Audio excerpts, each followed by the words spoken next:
everyone. I hope you guys enjoy your lunch. I want to introduce you to Esmar here. He's the Chief Product Officer of True Profile. So today he's going to talk about growth hacking. Can you hack growth? Kind of. Okay, so I will leave the stage to you, and then you educate us how to hack growth. Thank you so much. Okay, put your hands together for Esmar. Thank you. Let's start. Good afternoon, everyone. One more time, thanks for coming.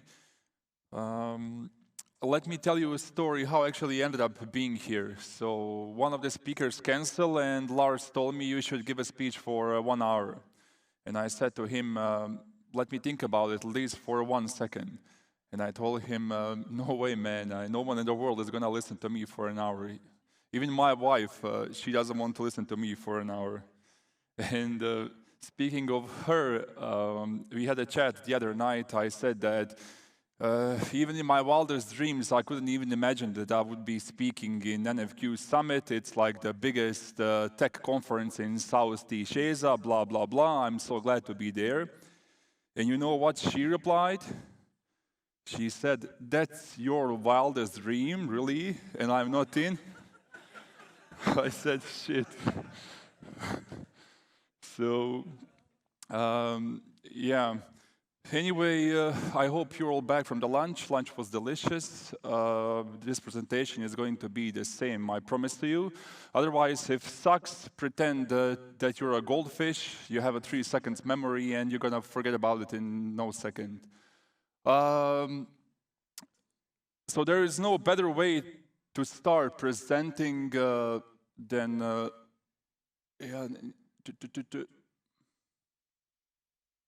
it's better to click, right? No better way to present than start talking about myself. No joke aside, because there is no bio on the site, so you cannot read about me, but I spent my whole life building products. I'm doing that for years right now, and I have been lucky that I had a chance to work with some of the Fortune 500 companies and some startups, mostly from Stockholm, Sweden ecosystem. And for you who doesn't know about it, actually that's the second most successful startup ecosystem in the world, right after Silicon Valley, if you measure number of startups and number of exits per capita. And yeah, from that ecosystem, actually, are some quite famous unicorns you probably heard of, and you use them like Spotify and Klarna, among others. I'm really passionate about product development, and for the ones who know me, I'm actually very passionate about it. Disciplines like product design and marketing. Product design specifically because it's connected with my other passion, which is psychology and human behavior. And one funny thing, the other day we went for dinner in Dubai. I live in Dubai. And I wanted to go to use the restroom. And there were some funny iconographies. I didn't understand which restroom is for the male, which for the females. So I just went in, right? And I'm doing my thing over there, and I'm actually looking from my right side that there is a baby changing table. And like, wow, I was so surprised. Look, this in Dubai. Dubai is becoming so inclusive and whatnot. And I just wanted to tell that when I was going out, but on the exit, actually the two ladies are queuing up waiting for me. So I got in the ladies' restroom. Again, design failed me, and I didn't understand what a iconography is. That's why, for me, it's super important. I tend to be industry agnostic.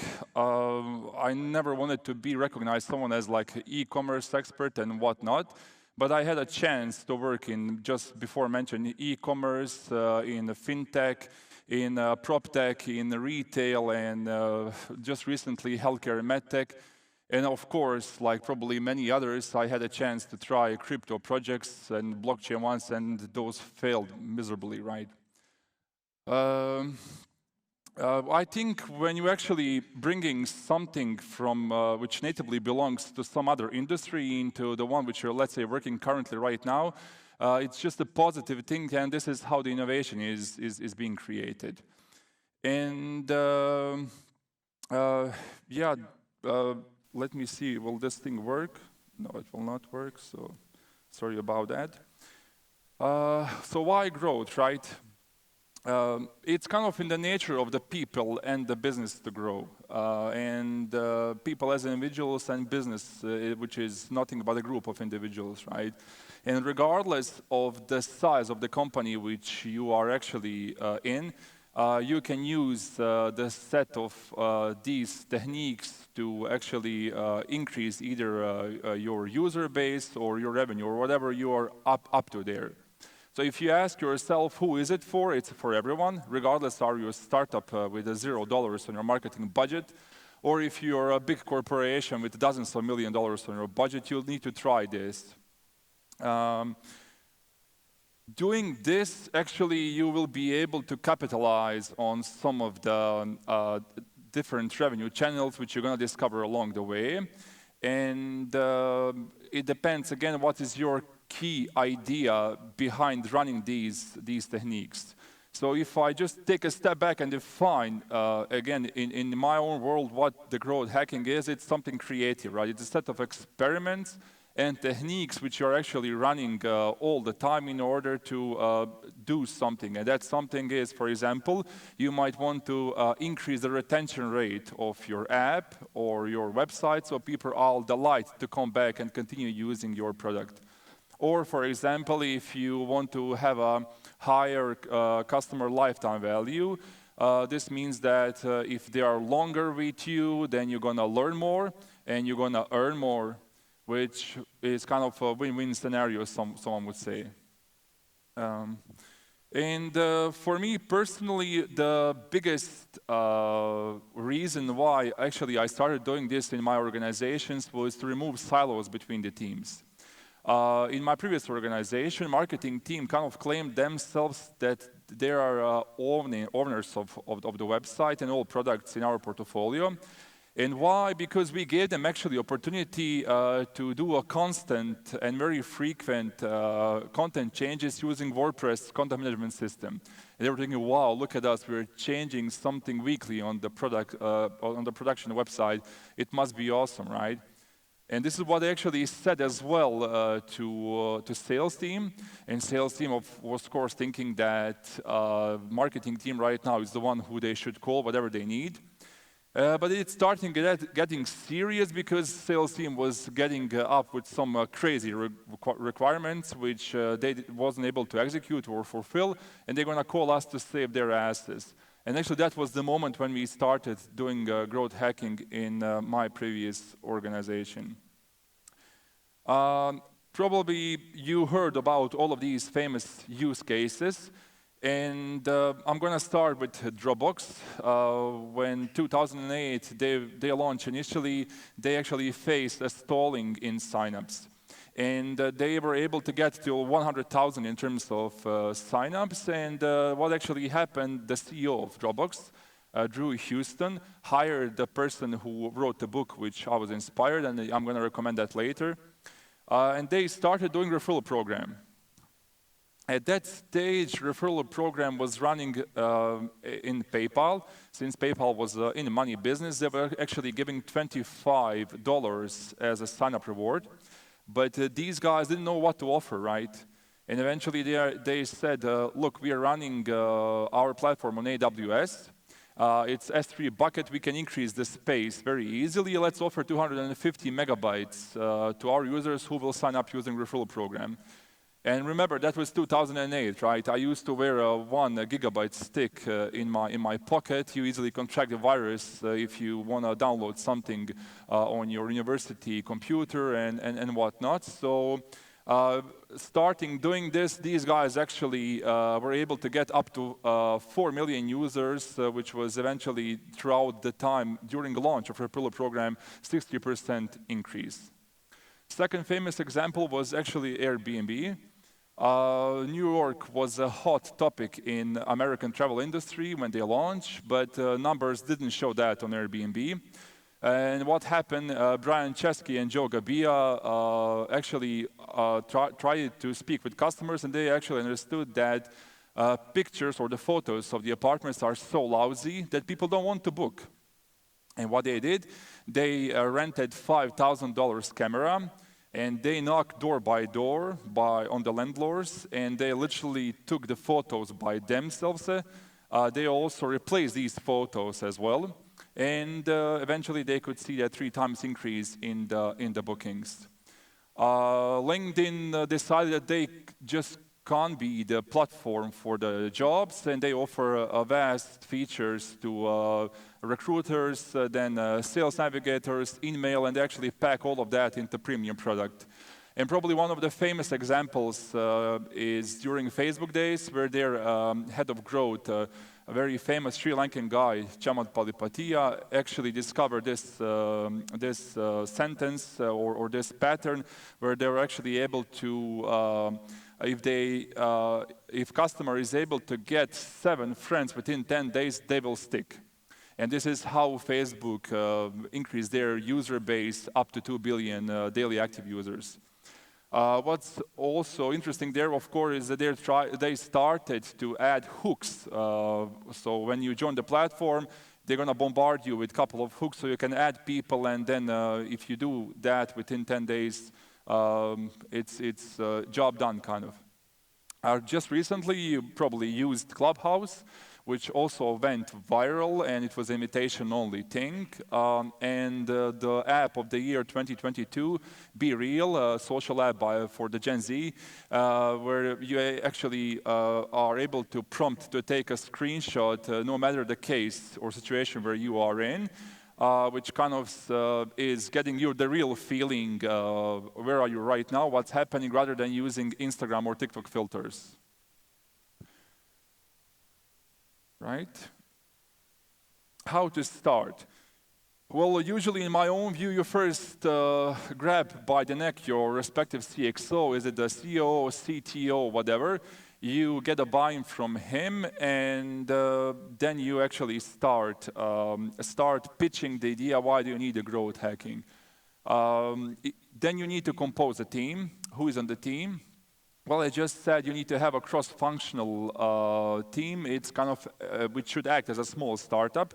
And you on the team, you should have a front-end engineer, mobile developer, back-end developer, product designer, subject matter expert. For example, we used to have a PropTech subject matter expert for these purposes, QA as well, and of course, product manager to run the whole show. And once you have a team, you usually report to head of growth or head of product, depends on your organization, and you define set of the rules how you're going to work. Set of the rules might be you can meet once per week to decide which experiments to run and how to prioritize them, actually. On the metrics side, it's important to define metrics. You usually align with business teams inside what do you want to achieve with these experiments. Again, there are a couple of examples. We used to do a lot of online bookings for properties, and it actually resulted to being the biggest channel of bringing the money into the company. If you're, I don't know, a cinema company, you might have a number of tickets sold, or if you're just launching, it might be acquisition metrics like number of users and whatnot. When you have actually ideas, you need to name them, right? This means that when we are working on growth hacking, you might have multiple ideas which can end up in the backlog. What you want to do is to name the ideas so everyone else can associate with it, right? I'm just giving an example on the Phoenix project, and if you want to describe, for example, this exact idea, it might be selling something online, make more things, make better conversion rates and whatnot. Actually, this is a very good book if you haven't read it, Project Phoenix. It's IT novel, very interesting one. KPIs you need to set. because you need to know what you measure and will this experiment be successful or not. So you actually set the baseline, and after you run your experiments, you revert back and say this was successful or not successful. Well, in order to prioritize ideas, you can actually use ICE scoring framework. ICE stands for Impact, Confidence, and Easiness of Implementation. Impact is what the impact this idea which you're running might have. Easiness is actually how easy it would be to implement this idea, and complexity is you can figure it out. If product manager can change the copies on the site, it might be easy. If you need to involve designer and the backend team, that's probably a bit more complicated to execute. You can usually give marks from 1 to 10, and then afterwards you can decide which idea is the best and which has the highest ICE score. In the meantime, you need to have a couple of frameworks as well to figure around what do you want to work on. The name of Pirate Metrics frameworks is actually due to abbreviation, which is R. Acquisition, activation, retention, revenue, and referrals. And it's beauty in it because you can actually tackle each part of the funnel over there and work on any technique, which I'm going to show you to specifically on the funnels itself. Tools which I have used so far, and again, tools are not that important, but usually what we start is with implementing events-based analytics tools like Amplitude, like Kissmetric, Mixpanel, Heap, Pando, whatever you have or whatever you want to have. If you have a more complex data analytics setup in your organization, usually events are flowing through segment.io and they're being stored in a data warehouse. And afterwards, from data warehouse, I usually visualize using Tableau or Google Data Studio, whatever, again, you prefer. Someone as well have a G Suite 360, like Google Analytics, Google Optimize for A/B test. As well, there are other tools in the portfolio, like Optimizely, Optimize, or Split.io. Every one of them works behind feature flags, where you launch a feature to a certain amount of the users. If it's successful, you do the rollout to the wider audience. There is also other stuff in terms of project management, let's say Monday.com or Asana or Airtable, whatever. On the email SMS marketing, you can use Twilio, you can use Infobip, Customer.io. So again, the tool is not important. It's important actually what do you want to achieve, and it's just some of the things which are being there. I'm going to jump right now on the real examples. And over there, what you can see is actually the list of the experiment. I'm just going to quickly have a chat around. I'm going to show you examples of 2 organizations. The first one, which actually moved to Dubai, was the company called Esmar. And if you have ever been in Dubai, you've probably seen all of their banners everywhere. They actually stand behind Burj Khalifa and Dubai Mall as well. And I came there to work on one crypto project. Since COVID started, it actually failed and they shut down everything. And I had a chance to work previously for some of the PropTech companies. They told me, why don't you run a product for our properties vertical? And when COVID actually started, they closed all the businesses. They're just not in properties. They have a hospitality, they have a e-commerce, they have a retail business. They're also in food and beverage, F&B. And they fire everyone from hospitality. They closed 24 out of 25 hotels. And we need to do something, right? And this is how this thing started. And we started from the scratch, right? We wanted to understand how people are finding about the Esmar and how actually they want to buy a property online, right?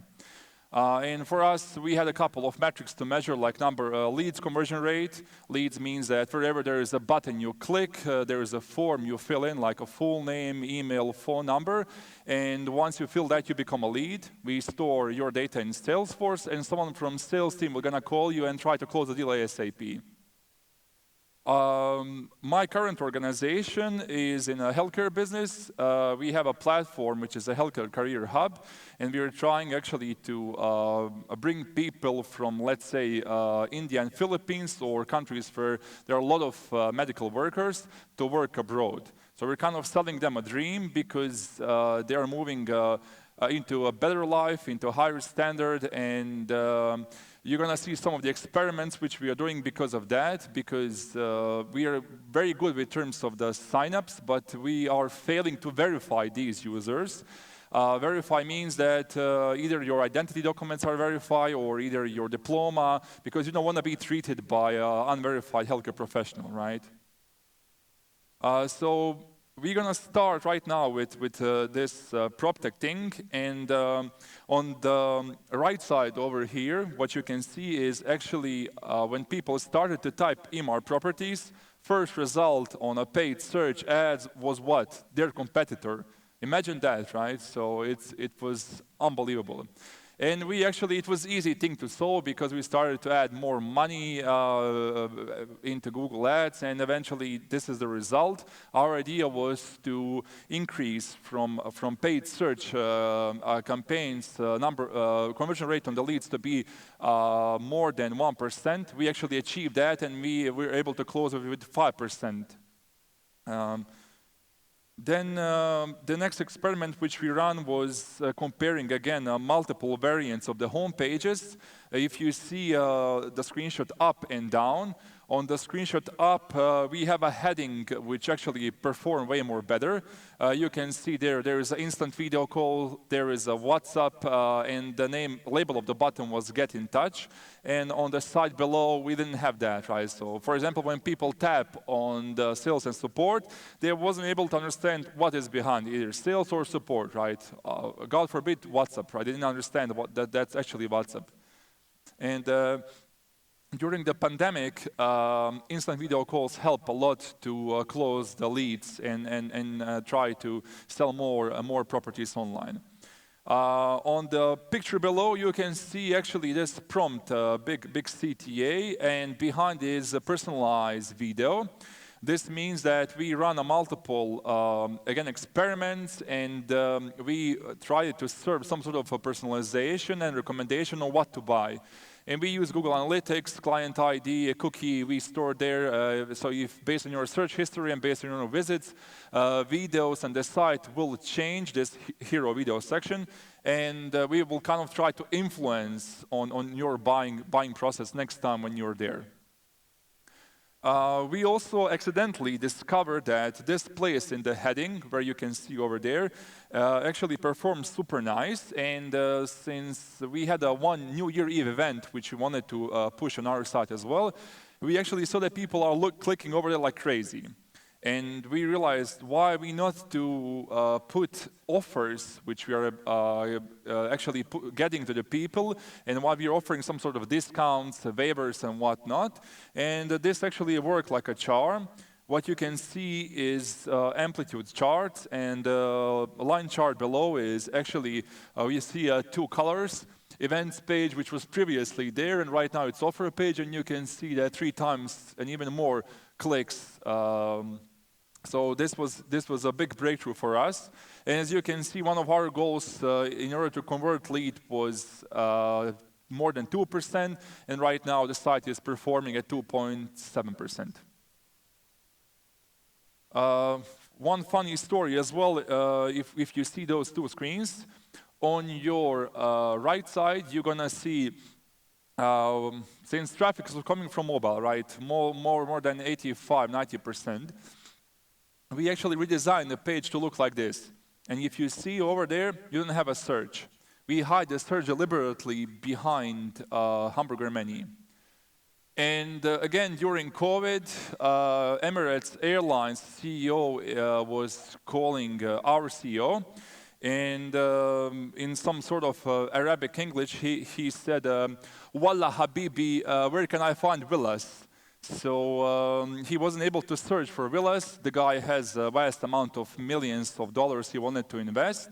And he asked him how actually you're trying to find it, blah, blah, blah. And this was the right thing, right? I mean, we actually didn't want to bring search back in here, but we did that. We compared the performance.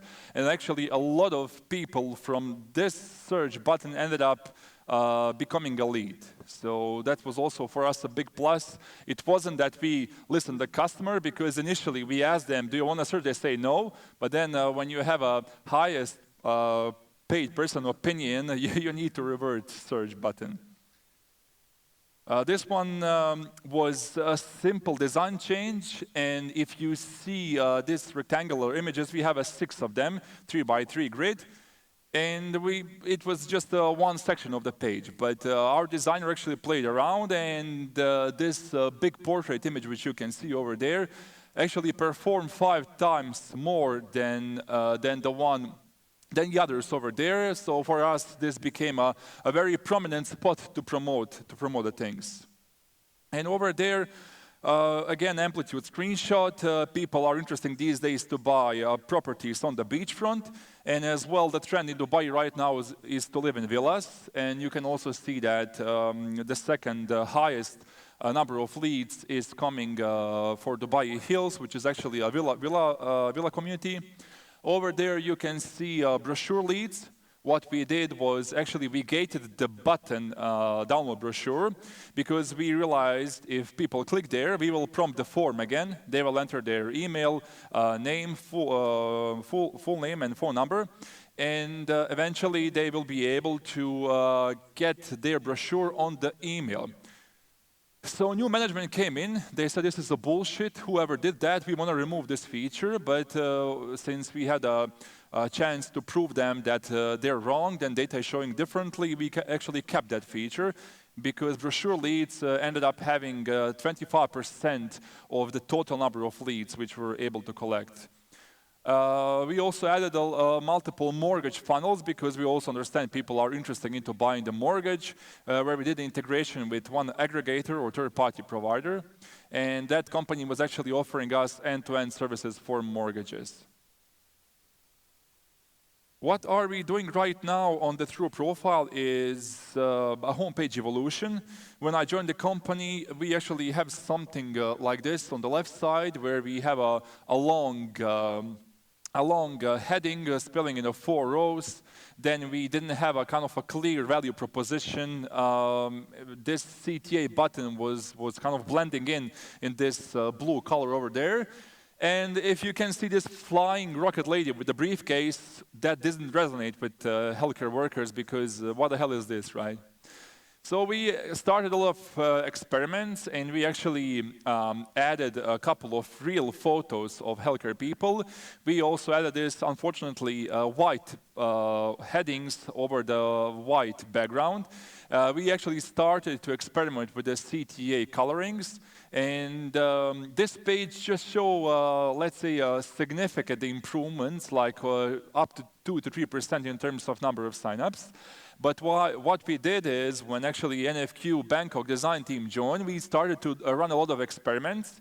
And what you can see right now is a result of this. Usability studies are being conducted, and the simple 5 test seconds is what have you remember when you see the page. Everyone remembers a smiling nurse, a healthcare word, opportunity word, a big button, create free account. For them it was important. They also saw 1 million people use this, so that's also a big plus, like a social proof. And as well, we brought from a footer this trustworthiness factor in terms of the Trustpilot, so people can actually see that 4.6 rating is a very nice one, right? We also are continuing our experimentation processes, and one of the bets which we have was that people will sign up using social signups. We were right, and I'm going to show the data later. The mid-screen is showing which industry you are belonging, because we don't only have healthcare. People actually are coming from various ways of work, various ways of life, sorry. And then, as you can see, we have this very fancy slider where people can actually select their years of experience, which based on that, we're providing you tailored jobs for you. In your right side, you're gonna see a new payment provider. That was easy to say, of course, for example, but we had the PayPal initially, and our user base didn't use PayPal a lot, so we had a chance to add a new payment provider so people with any type of cards could do the checkout and buy the service. Again, this is the charts which are proving that people are using social media to sign up, and it's a Google, it's a Facebook, then it's email. And you might think that healthcare workers are into the LinkedIn and they might use the LinkedIn as a tool, but that's not the case. As you can see, that's fourth on our list in terms of the signups. If you look our conversion funnel, we're not doing great. It's 64%, which means that there is 36% drop-off between two last steps, and we are still figuring out actually what's wrong over there. Our KPIs for this year are number of verified users, something which Elon Musk is doing right now, and we used to did a lot before. Verification means that, again, you can verify your identity documents, your diploma, and whatever you want. And we wanted to push this number to reach out to our KPIs and get our bonuses. And eventually, ID Now was the perfect case to do. Our journey was being broken. We were pushing people to download the app, which wasn't our app, by the way. And we realized, let's add iframe over there, let's experiment a bit, but loading time was super low, actually super high in this case, because it was more than 30 seconds. And we started to measuring as well this time, added a bunch of screenshots, spinners, loaders onto it, so we were able to showcase the feedback from the product when you click, I want to verify my identity documents. So far is doing way better than we used to have it before.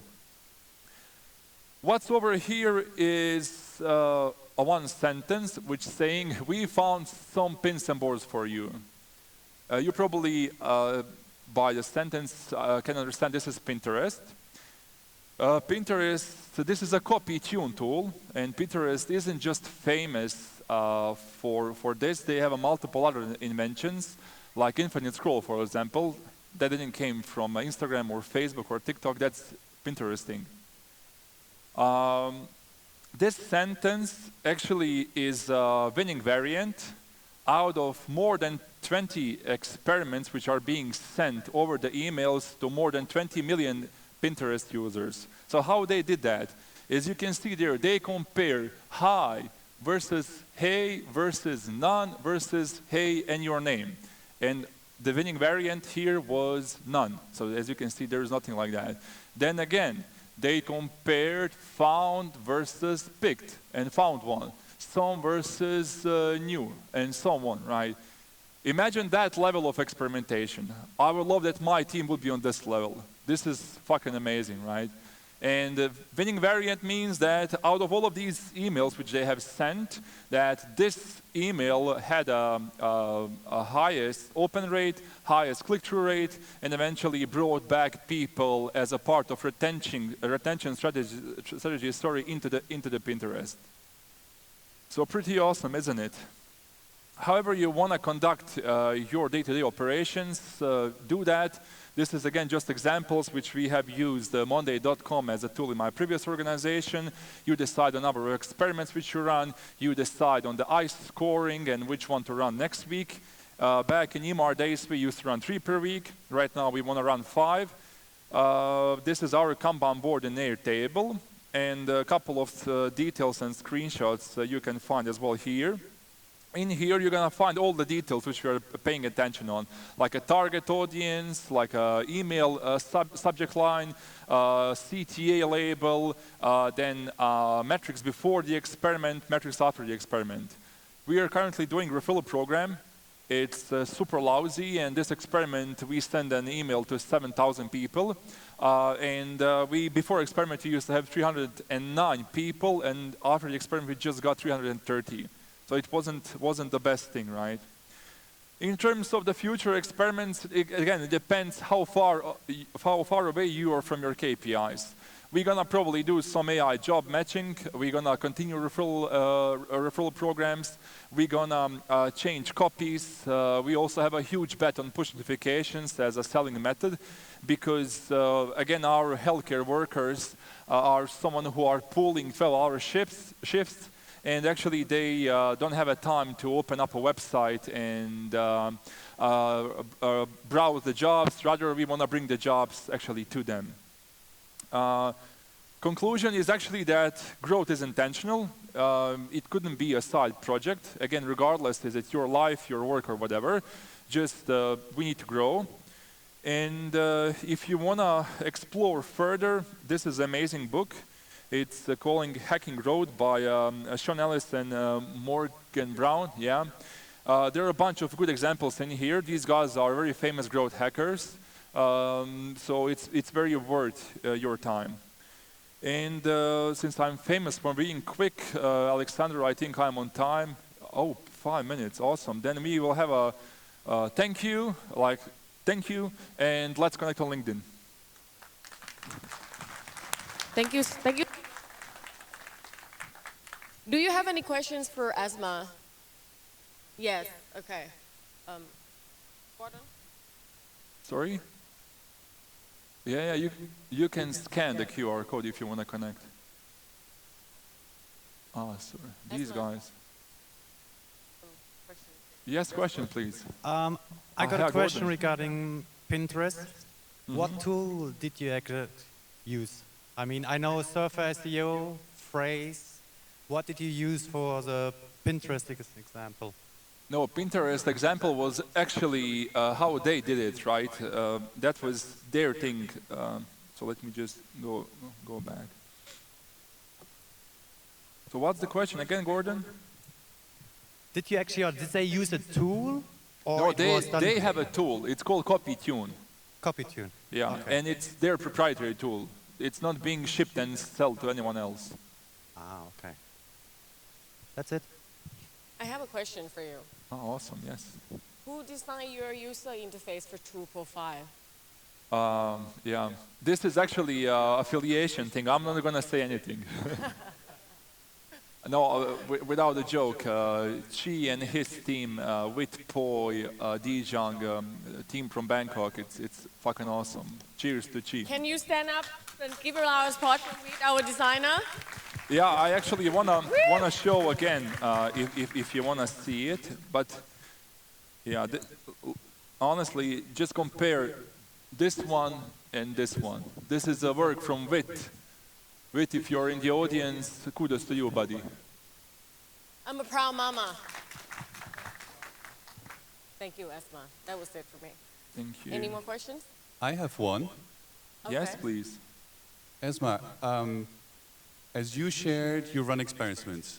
Lola earlier also ran experiments with phone booths, I mean the tattoo booths. This echo is really annoying. Yeah, really. Come down. So, how do you come up with good experiments? Because it all comes down to them. If you can't run 20,000 of them, how do you find good ones? Awesome question. So when we have this version of the site before, we had a couple of hypotheses what initially we wanted to test, right? So the first input came from the team itself. We have a fresh pair of eyes in terms of design team from Bangkok. Then we have old ideas which we wanted to test from the existing team, and also inputs from studies and continuous user interviews which we are running, right? And what we usually do, again, on these weekly sessions is we decide what do we want to run. And this is this I-scoring framework which is in place, where you want to prioritize some of the things which you think might have the highest impact. Again, for us, impact in this case is number of signups, number of verified users. So for us, those two are the most important. And whatever the idea are being written in this Airtable board, we actually are mapping them with our KPIs. Again, no KPIs, no bonus for the year. And I want to have my bonus. Does that answer your question? Yeah, does that answer your question? Okay. Awesome. And we all want bonus. Thank you very much, Esmar, for your awesome session. Can we clap again for Esmar? Thank you, everyone. Thank you.